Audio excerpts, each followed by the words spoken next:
I want to learn to fly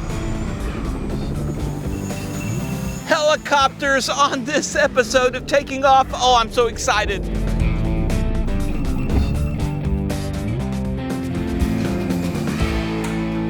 Hi, I'm Dan Milliken, and I have always wanted to learn to fly helicopters because I'm here in Fort Worth at the Meacham Airport where the Helicopter Institute has their offices. I can't wait. Hey Dan, welcome to Helicopter Institute. Cody, good to see you again. It's good to see you again, man. We got to fly that one mission, We did. 6 months ago or so? Yeah, that photo flight was pretty Yeah. awesome, the R-22. So you're now you're going to be my instructor? I will be, yeah. I'll be that's instructor so for your short course here. So. Okay, I will confess, I have been so excited about this that I ended up waking up at 2 a.m. and not really able to go back to sleep. Oh no, yeah, me too. So. Oh. No, we're good. Knowing Dan and his experience as a fixed-wing pilot, there's some tendencies that I would be more cautious of. For example, one of the things we need to be really cautious of in the R-22 and the 44 is the low G pushover. So if we get the cyclic abruptly forward, that's not something you need to be so aware of in an airplane. So when you get into helicopters, being more cautious of that. Just some other habit patterns such as pattern shapes, speeds, different approaches and stuff like that. All of these are, if you have hundreds and hundreds of hours, thousands of hours in a fixed wing, are a little bit harder to break when it comes to a helicopter. But besides that, being an aviator already, a lot of this will take pretty easily. What you'll be taking part of is as a student in our academy style training. So the way we're doing this is it's going to be a predictable schedule for the student, a 12-week program. We've kind of separated with VFR and IFR students. We're not really delineating whether it's commercial or private. It's generally the same information. Add-ons and initials as well will all be running concurrently together. Oh, wow, okay. So you... In a Part 141 environment. Correct, yeah. Okay. So for you as an add-on commercial pilot, you'll be just along with any of the private initials, commercial initials, and so on. We'll do all of our grounds together as group grounds with the students, and then all the flying will be individual with the instructor, and we kind of have those blocked out on predictable days. Is getting your rotor license certificate more expensive than fixed wing? It would be, yes. So the flight training cost per hour is going to be more, even in a relatively smaller helicopter. So as far as economic cost goes, and just also the long-term goals of that, so you kind of spread that cost out over the time, it will be relatively more expensive. The academy, is there a lot of helicopter academies out there? As to the scale and the way that we're doing ours, I'd say the most traditional would be similar to what you'd find at a university, except ours is going to be much more accelerated. So accelerated, I like the sound of that. Yeah. Within one calendar year, we'll break it down to where you get from private all the way to certified flight instructor in that time, as compared to other traditional ones where it'll be stretched out up to 2 to 4 years at a time. All right, so this is where we're going to be having orientation at later today. I'll get you in here. How many students will be in my academy? So we've got 7 students that'll be enrolled with you. Does everybody live kind of in North Texas, or are they coming from far away? They're coming in from everywhere. And so we're in that commitment, we ask if they are going to be here, that the time commitment, most of the time people will take off of work or whatever they're doing or school, come over here, find an apartment or an extended stay. For that 12 weeks, get it knocked out and done, and then when they can return back. So get your private in that first 12-week quarter. Next quarter, work on your instrument. Next quarter, work on your commercial. Next quarter, work on your C5. That's if they're going to do a straight year. Correct, yeah. Okay. Now, that doesn't have to be the case. So if a student needs to get their private and then they need to wait and save up money to get their instrument, they can just enroll in the next course that's available to them when timing is right. When they're ready. Exactly. What I really liked about the training room for where we're going to do ground school, those big, huge windows allowing all that sunlight in. You're in the basement. It makes a big difference in a learning environment to have that aesthetic. You know, I really like the orange colors. I'm from Austin, Texas. I bleed burnt orange for the Longhorns, and it's a good day and time to be a Longhorn fan. Horns up, man. Yeah. I mean, the cubby holes are orange. The carpet is orange. Your printer is orange. Yeah. It's all matching, keeping in the theme of Helicopter Institute. So. Is it from the Longhorns? No, as much as you'd want it to be. You're right, and I do want it to be. Yeah. No, I think orange is just the theme. Biggest thing is safety. Because when you think of like orange, you can think construction equipment, also just high-vis stuff. So one of our biggest things as a company is we want to be as safe as possible in all of our training too. One thing when you walk into the Student Center, the attention to detail is phenomenal. Everything from the layout, the design, the map on the wall, to even the printer being the brand colors. The attention to detail speaks to what a pilot needs to have. This is an incredible facility. I'm excited to be a student here. Yeah, I'm glad, and it's a great place to also be instructing too, and just nice and clean. So kind of looking around, we've got, we'll start over here, these 3 computers, they all share the same software on it, but for our students, when they're going through the courses, the big thing is the written tests, right? Luckily for you, as an add-on student. A commercial add-on, I do not have to take a knowledge test. I know, that's the easy peasy part. But for all the initial students, what we have access to is the ASA prepware. So on this, if we pull it up, these 3 computers have it, and this is, again, a free software to use to the student. This is included in their course as well. So this isn't just decoration. This is actually, you can point to it and go, okay, when you take off from Meacham, we're gonna go this way, this is our playground, blah, blah, blah. So yeah, you can actually do big hands-on. Now, I got the email that said I need a far aim, I need a sectional paper, I need a flight computer. All things that I had gotten when I got my fixed wing private, 9 years ago. So I had to go out and buy those things. But I actually now have a paper sectional again. Okay. It's been a long time, There but I we go. did get it. Yeah. Yeah, so in here is going to be our one of our briefing rooms. So we've got 3 of these, and they're all identical. So in here we've got the desk with the 2 chairs for the instructor and student. Computer, same thing, it's access to the server. It has all of our PowerPoints on it for all of our ground instruction. And this is also, if this room is available and the student needs just a quiet space to study, this is more than available for the student to be taken on. Come near, shut the door if they need to do some flight planning, everything laid out in front of them. It's accessible to them.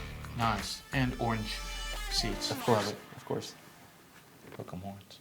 All right, Dan, this is our sim lab. So in here consists of all the different simulators that we have for the company. For you, coming into the Academy program, what you're going to be mainly flying is going to be in this R44, R22 sim. When I did my commercial pilot, they had a Redbird sim, which was amazing on hydraulics and all that kind of stuff. And we were able to do some IFR training with that. But walking into the sim room here with all the different sims was mind-blowing. But I had to ask Cody one important question. Rotors, pilot command right side, fixed wing left side. Why? You know, I appreciate the trust you put into me, but honestly, I don't know. Maybe because we just want to be different and not want to be lumped in with the fixed wing guys. So, because rotor is better. So you need to make sure we stand out in that realm by itself. As if the sim area couldn't get any cooler, VR. All right, crazy if your engine failed. Oh, this doesn't look like it's going to end well. You got it, back leveled again. There you go. Leading edge technology is important for learning, and I appreciate the fact that Helicopter Institute is bringing in things like virtual reality, where pilots can train and simulate, not only in the simulators, but the virtual reality to be able to go through like an engine out and a 180 approach. Pretty cool. So we're heading up to the 2nd floor, and so this is one of our newest spaces that we've expanded into. Up here is going to be, we've got a full-size kitchen, different spaces to just hang out and relax as a student, and some more classrooms as well. I want to introduce you to Craig. He's going to be the lead ground instructor. I'm Dan. Nice to meet you, Dan. All right, lead ground instructor. Yes, sir. Okay, so what am I going to be learning at the Academy? Well, at the Academy, we're doing private pilot, instrument, and commercial flight training. So you're going to be all over. Yes, sir. Yes, sir. What kind of challenge is it to have, your private, your zero, just starting student, and then you have your commercial students all in, basically K through 12 in the same classroom? Actually, it makes it a whole lot easier for the initial students because you have somebody with experience in the classroom that understands airspace and weather and talking on the radio and aerodynamics, and it helps us out quite a bit. Somebody that can relate to an initial student that way. So this room is where we have all of our flight following out of. So all the aircraft that are up in the air right now doing any type of cross-country flying and so on, We're tracking those. So we can kind of see on the screens here, we've got flight radar tracking all the aircraft. We can see when they've come in and out of the airport, so we're reporting in who's leaving, when they've landed, and so on. We've got that also on the spreadsheets over here, and then just the general flight schedule of the day. And we're keeping track of who's leaving when. You can kind of see like what equipment's being used, what we're looking at as far as maneuvers will be done. So BA, HW, so like basic air work, hover work, advanced air work, EPs, off airport, like that would be what's submitted for those. So we can know that not only do we know that there's an aircraft up there and they're doing something, but we know exactly what type they're doing and what their flight plan is, when they plan to leave, dispatch, and so on. And so we've got weather and all that other stuff that we can be checking out as well. So if something happens, Helicopter Institute's going to know right away. Mm-hmm. Yep. And so this is the Wow. hangout space for the students. This is for everybody. And so this is an open space. It's kind of themed with the Navy stuff right now with what we've got the Navy students up here. But same thing, when the building's open, we're here, this is open. We'll have TV screens with our scheduling and weather, and then just general TV shows if you want to watch, see what's on the latest on the news. And Diet Coke? Diet Coke, that would be, you'd have to bring that yourself. I'll be bringing my Diet Coke.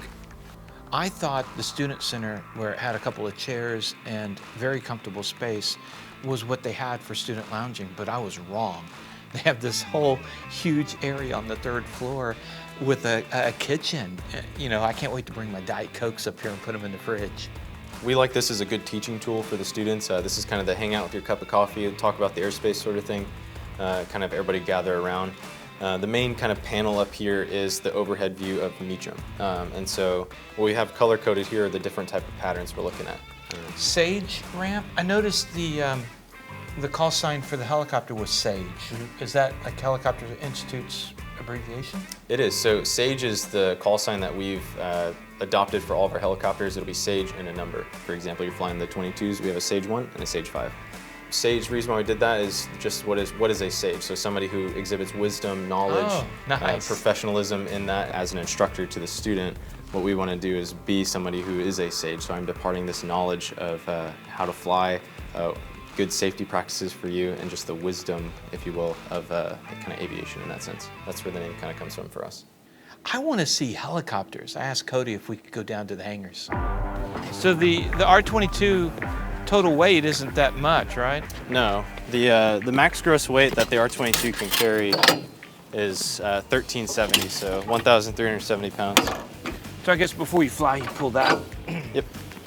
This is the mighty Robinson R-22 Beta 2. Okay, so the R-22, I do have a story. So I made movies, and when I was making my second movie down in Austin, we got a helicopter hired to do aerial work, and we've got a 30-pound camera, film camera. An R-22 shows up, and the big burly grip behind me was like, where's the rest of it? Yeah. So they actually had to burn off fuel for us to be able to go up in it. What are we looking at? So between the instructor and the student, 350 pounds? Yeah, so seat weight here, for us, we limit at 225. So that's instructor and then student at 225.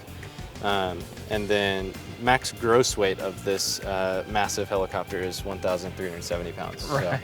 So, we're working with about 600 pounds for people and fuel. Helicopter Institute has Robinsons, but you also have Bells. How do you decide what student flies what? Yeah, so one is going to be the student's need, of course, and then also when it comes to, say, if we have a student that comes up and I want a private pilot's license, we'd look at weight would be another factor. So if the student is over 225 pounds, we'd put them in the R-44 because that's going to be more capable. Do you ever do initial student in the Bell? Absolutely, yeah. Again, student need, right? So right now with the Navy training that we've got, all of those are done in the Bell 206 B3 because that's going to be most closely resembling what they'd be training when they go back to the fleet. I see. The OH-58. Is it more expensive as a student to train in the Bell 206 than it is the Robinson? It would be, yes. Okay, it is. Okay, so that's another reason. So as far as aircraft cost goes per hour, this would be the cheapest that we offer. Right. Okay. This is the equivalent to the Cessna 150. Two-seater. At least we're not sitting on the floor like the 150 is. Okay, it's first time actually to sit on the pilot side. Having flown a gyro, you need 3 hands. Yep. In my Cessna, I can let go and punch buttons, and you know, even without autopilot, it can stay in trim, and we're going to be fine. That's not the case here with the helicopter, is it? No, sir. That's I would say that's my biggest draw to flying helicopters versus fixed wing. And no shame to you, but this is real flying. If I take my hand off of control, the helicopter wants to get out of the air as quickly as possible. So you are the one up here. You're the one that's controlling this and keeping us afloat. But yeah, so a lot of controls are being used all at once. I like to say that it's kind of like the old adage of like patting your head, rubbing your stomach, and now also balancing on a medicine ball. So we'll start from simple, and we'll go to the most complex control, so where our feet are at. So biggest thing, again, we kind of talked about this before, but what are some of the things we look for somebody who's coming from an add-on to like from a fixed wing to rotors? We don't call these rudders, we call them pedals. Oh, okay. It's similar, you can think of the similar thought process when it comes to straight and level flight as what a rudder would do as far as staying in trim. But as soon as we get down into hover, and that's the biggest thing with the helicopter, it becomes a completely different control. Toe brakes? No toe brakes, and so what we'll do, even one thing for you, is slide that foot down. You want to get, perfect, kind of where a match where my feet are at. Okay. So this is going to be a nice fine control. Instead of thinking about quads and pushing with big heavy feet like that, it's all in the calves and It's toes. just little toes. It's just... Next control will be where our left hand's at, so this is the collective over here. Okay.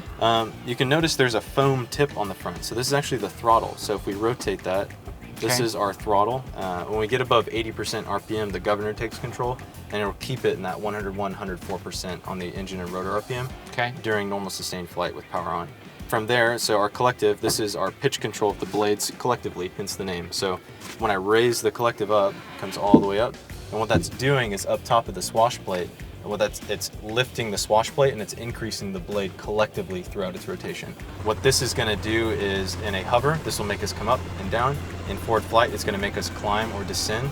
And then now we also, if we want to accelerate, we need to tilt the nose forward and then raise the collective, and that way we can then accelerate forward. And speaking of tilting the nose forward, this is what our cyclic's for. So nice, comfortable grip on the cyclic. We don't want to death grip it. If I see your fingernails all white, I know we're doing something wrong. And for you, just resting your hand or right on top of your leg. That's what I heard, that resting your hand is a real key thing, is what I've heard. If our nose is a little high, we're just keep climbing and slowing down. If we're a little low, we're going to keep accelerating and descending. So we're trying to find that perfect little spot. And then that's also going to be managed with what we're doing with the collective. So everything all together. And so what we talked about, well, if I want to come up, I need to raise my collective. But if I raise the collective, what that's going to do is that we're increasing the blade pitch. That'll put more torque on the helicopter, so it's going to push the nose to the right. So we'll have a little bit of left. A little bit of left pedal. But what am I doing with the left pedal? That's increasing the blade pitch in my tail rotor. If I'm increasing the tail rotor blade pitch, it means it's blowing more air this direction. It's going to push the body of the helicopter to the right. So what do I need to do? A little bit of left cyclic as well. So just to come up and raise off the ground, we need to add up collective, left pedal, a little bit of left cyclic as well, and managing all of that. Just Which is what I've talked to a couple of friends that are fixed wing that also have their rotor, and that's what they say. Learning to hover is the toughest thing. For sure, for sure. Okay. How many helicopters total? We've got, so we'll be flying 2 R-22s and we've got 2 R-44s, but total in the fleet, we've got somewhere between 10 to 15. I wanted to see helicopters. Here we are at the Sage ramp. A lot of helicopters. Wow, what an incredible facility here at the Helicopter Institute, Fort Worth, Meacham. I can't describe how excited I am to be able to go through the academy and get my commercial rotor add-on. And you know, for all those who want to fly helicopters, this is the place to do it, no doubt. We'll see you guys next time.